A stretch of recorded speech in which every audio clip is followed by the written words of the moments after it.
सिंधुदुर्गातील भाजपा शिवसेना वादावर पडदा. निलेश राणे रवींद्र चव्हाणांसह मुख्यमंत्री फडणवीसांची भेट घेणार.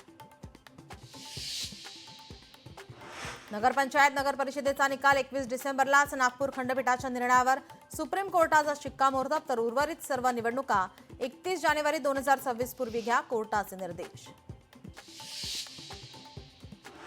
माहिती सरकारची आज वर्षपूर्ती. देवेंद्र फडणवीस दूरदृष्टी असणारे नेते. राज्यात सरकारकडून गतिमान विकास. भाजप प्रदेशाध्यक्ष रवींद्र चव्हाण यांचं वक्तव्य. 8 डिसेंबरपासून राज्याचे हिवाळी अधिवेशन. मात्र अद्याप विरोधी पक्षनेतेपदाचा तिढा सुटला नाही. विधान परिषदेचे विरोधी पक्षनेतेपदही रिक्त. दोन्ही पदांबाबत हिवाळी अधिवेशनात निर्णय घ्यावा, विरोधकांची मागणी. काँग्रेस नेते दिग्विजय सिंग आणि उद्धव ठाकरे यांच्या भेटीतील इनसाइड बातमी समोर. मुंबई महापालिका काँग्रेससोबत आघाडी करूनच ठाकरे बंधूंनी निवडणूक लढवावी. काँग्रेस हायकमांडने दिग्विजय सिंग यांच्यामार्फत निरोप पाठवल्याची सूत्रांची माहिती. रशियाचे राष्ट्राध्यक्ष पुतीन यांचं राष्ट्रपती भवनात गार्ड ऑफ ऑनर.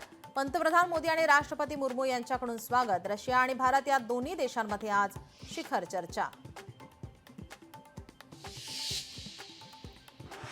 महानगरपालिकेची निवडणूक डिसेंबरच्या तिसऱ्या आठवड्यात होण्याची शक्यता. राज्यातील मनपा आयुक्तांनी दर्शवली तयारी. राज्यातील शिक्षक आजपासून आंदोलनाच्या पावित्र्यात. प्रलंबित मागण्या पूर्ण न झाल्याने एल्गार. मुद्रांक शुल्क विभागाने पाठवलेली 21 कोटींची नोटीस अमेडिया कंपनीकडून अमान्य. जागेची खरेदी करताना आयटी कंपन्यांचे डेटा सेंटर उभारण्यासाठी घेतलेला मुद्रांक शुल्क माफी योग्य. अमेडिया कंपनीच्या वकिलांचा दावा.